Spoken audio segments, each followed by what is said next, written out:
There was a man that came in to see me many years ago who had really severe back pain. On a 0 to 10 scale, his pain was a level 9, so one more point away from going to the ER, and it had been going on for several weeks. Using the emotion code, I did some testing on him and found that it was a trapped emotion of anger. And questioning his subconscious mind a little bit further, I found that this had occurred 20 years before. And he immediately piped up and said that he remembered what had happened. It was a work situation. He'd been falsely accused of something, and he was really angry about it. That emotion was too powerful. That became stuck in his body.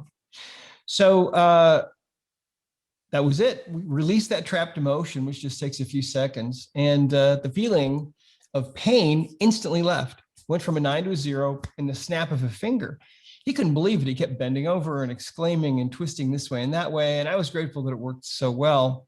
Why did that work? Well, you see, when you have a trapped emotion, what we believe is that that's literally a ball of energy. And what it's doing is it's distorting the normal energy field of the body. And when you distort the energy field of the body, you're actually distorting the body itself and interfering with chemical reactions and blood flow and lymph flow and the flow of energy and so on. So that was interesting, right? And we see this kind of thing all the time, all over the world. We have thousands of practitioners now in 80 countries. We're all finding the same thing. The biggest source of physical pain for people is actually emotional baggage, believe it or not. Well, what happened a couple of days later helps to illustrate the other side of this. A couple of days later, he came back into me again and he said, hey, my back is still fine. I still can't believe it. But he said, listen, he said, when I came in here, I had another problem I didn't tell you about. He said, for as long as I can remember, I've basically been what you'd call a rageaholic. Mm-hmm. And he said, I've been to anger management several times, hasn't really helped me. He said, I've really got to watch the road rage. I'm always yelling at my wife and my kids. He said, I'm always on edge, just kind of like on a hair trigger. And he said, since you released that trapped emotion of anger from me, I feel really different. I feel kind of peaceful, and things that used to set me off don't set me off anymore. How did you do that? And I said, well, I don't really know. I don't know. But here's what we believe, okay? When you have a trapped emotion, think of this guy, this trapped emotion, this ball of anger from 20 years before.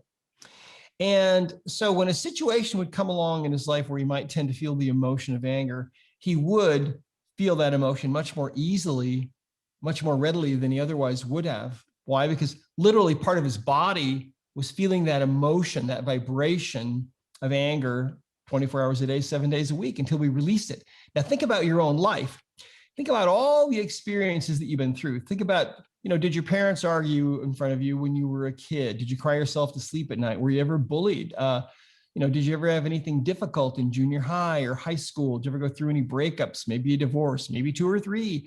And so what ends up happening to us is that we end up having all this emotional baggage that then kind of runs our lives in many ways, and it interferes with our ability to really create the life that we want. Which brings us to the heart, because the heart, we believe, is everything the ancient peoples believed it to be. They believed that it was the seat of the soul and the source of love and creativity and romance and the core of our being. And what we've discovered is that when you feel like your heart is going to break, when you're really feeling deeply hurt or deeply grieved, the subconscious mind will put up a wall around that heart. And that wall, it's a totally invisible thing, but it's a wall made from layers of your emotional baggage. And what we find is that 93% of people have this phenomenon going on. And what it does is it interferes with your ability to not only give and receive love, but it also interferes with your ability to manifest the best creative ideas that you have, because those best creative ideas are never going to come from your brain up here. They're going to come from this brain, the heart brain. Mm-hmm. And the heart is another brain. Yes, it is. And so that's what we call the heart wall.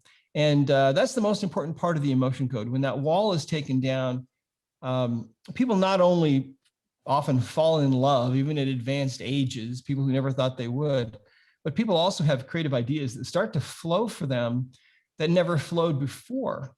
And what we find is that it's an incredibly powerful thing in business as well as in life, because when you take a creative team and you start removing the emotional baggage from those people, and all of a sudden creativity starts to flow from its actual real source, things can really change quickly. Yeah, and I think, and that's where